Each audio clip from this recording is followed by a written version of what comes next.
Hi, it's me, Pat Stewart, up in the attic again. And this is the first class of Make 'em Pay. And I named it facetiously, but I also want to really seriously address some issues. This class is unlike what anybody else is teaching, I think, because it's much more about why you're doing what you're doing and then how you do it the best you can do. Okay? And the first part of this conversation, I think, has to be about ethics and why you're breeding. Um, the Nigerian dwarf goat is actually at kind of a crossroads because it it is in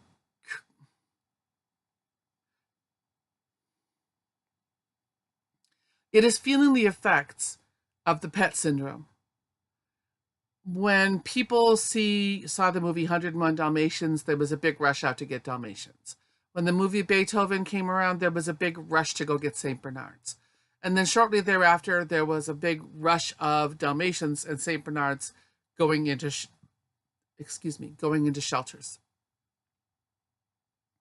The same thing is happening with Nigerian dwarf goats. Because they're cute, because of their size, um, a lot of people are buying them because they want baby goats. The problem is they don't want grown-up goats. And because they realize that they can have baby goats fairly easily, then people are breeding because they like baby goats. And what we're winding up with is too many baby goats and not enough buyers. And too many of the people who are breeding the baby goats are breeding them for the wrong reasons. I consider myself to be a farmer who happens to breed Nigerian dwarf goats. For me, these are part of my farm livestock. They are livestock. They are not pets to me, although I love them. And all of my goats all have their own names. And they all have their maximum level of care. I don't bring them into the house with me. I don't spend a lot of time in the pasture cuddling with them because as a farmer, I've got other things to do. They are not my pets. They do wonderful things. I very much enjoy their company. But I don't want people to have goats only because they think they're cute and cuddly. Because the reality is that sometimes goats eat things you don't want them to eat. And sometimes goats get into trouble because they're smarter than you think they are. And sometimes goats get sick and there's not enough veterinary care. And sometimes goats require time that people don't want to give them. I recently saw a post on social media that asked, I forgot to milk my goats for the last 3 days. Is that a problem? Yeah, that's a problem. If you have goats in milk and you can't remember to milk them at least once a day, then you should not have goats in milk. Get yourself some wethers. They're not pets you can put up on a shelf. They have cycles, they have needs, they have demands. And the average lifespan of a goat herd in general, when I started 20 years ago, was 3 years, because that was about as long as most people could go without a vacation.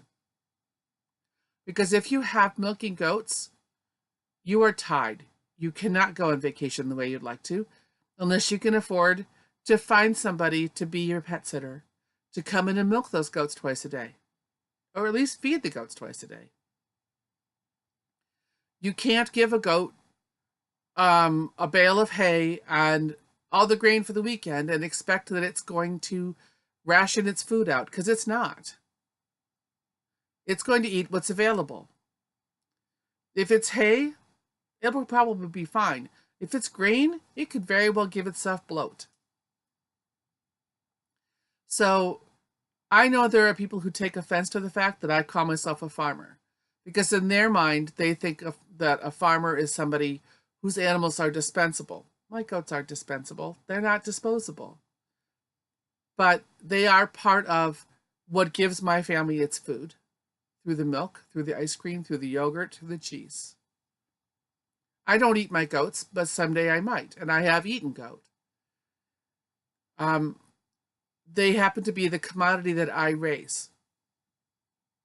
I don't consider myself a backyard breeder because I don't breed just to have babies to sell. In fact, if I could get milk without babies to sell, I would be happy. I love baby goats. But truth be told, I don't like buyers. And that's not to say I'm antisocial. It's because I have to deal with people who have no background in livestock, who think that they know better when they say, I want that blue-eyed blonde doe because she's blue-eyed and blonde. Well, she's not a Barbie doll. She's a goat.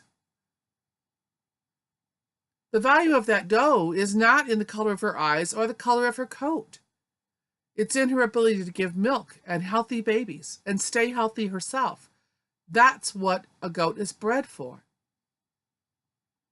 So we're now coming to a point where those of us who are in this for the purpose of improving the breed can't sell our stock because there are so many people breeding them because they want happy little babies that bounce around. Well, what happens when those goats get full grown and they don't want to bounce anymore?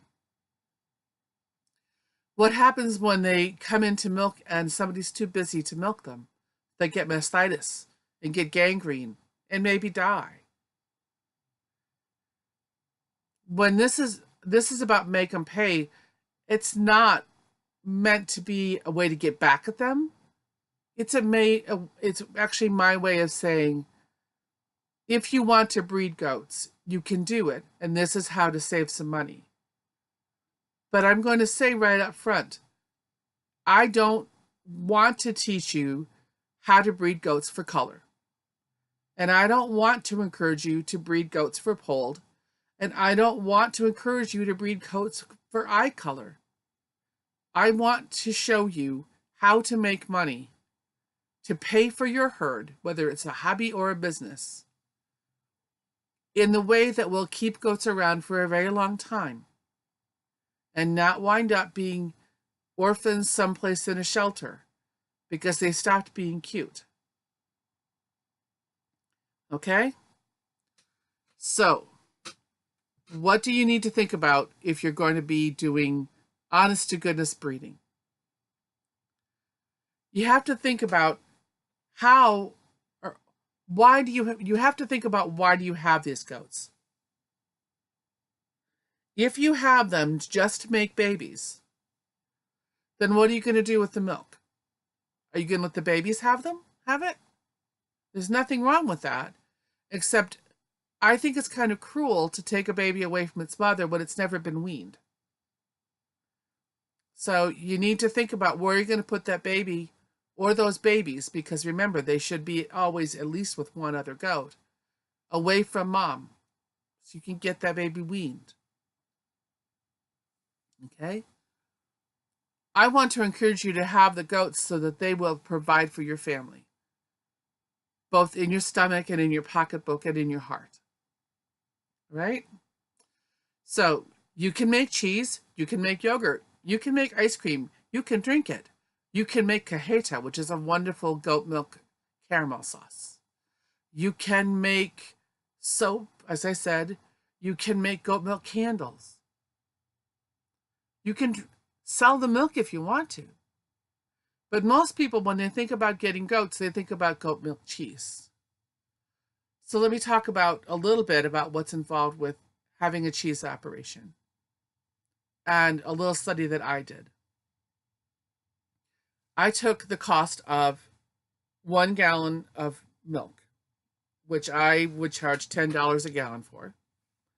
And that 1 gallon of milk could give me one set of sales, but I had to keep it refrigerated.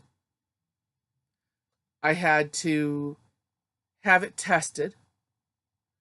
I had to have a special milking room for that milk. I had to have a special certified place to keep it cold. I had to have inspections so that I could sell that milk raw. Or I could take that 10 gallons of milk, or $10 worth of milk, that 1 gallon, or I could make cheese with it. If I made cheese with it, I had all the same expenses as if I were to just sell it as fresh milk. But then I would also have to have the expenses of the cheese make, as where you're going to make the cheese, where you're going to age the cheese, the inspections that go along with that, the cost of labeling it, and again, of refrigerating it. And then I took that same gallon, that same $10 worth of milk, and I turned it into soap. And that $10 worth of milk could make 3 batches of goat milk soap with the recipe that I use. So that's 75 bars of soap. That's $6 a bar. Okay? So I've got $10 that I might be able to make from selling that soap. Or I could have 75 times 6. So roughly $450 worth of sales from that same gallon, without refrigeration, without inspection, without certification. It became pretty obvious to me what the most cost-effective, what the cost-benefit analysis was, for me, was to make soap. Now, when I told that to the class that I was studying with, they all said, how easy it is to make soap. I said, it's really easy to make soap. It's not so easy to sell soap. You can sell your cheese. You can sell your milk. It takes work to sell the soap. Because you also have your expenses of the lye and the other oils and whatever scents you're going to put into it. And then you have to have your marketing expenses and the time that it takes to get it sold, plus your wrapping. So it's not a complete one-to-one comparison, but you would still have bottling and marketing, and whether you're doing cheese or milk, that you have with soap. It's just broken down into different packages, but it doesn't have the requirements and it doesn't have the refrigeration needs. So that saves a lot of money right there.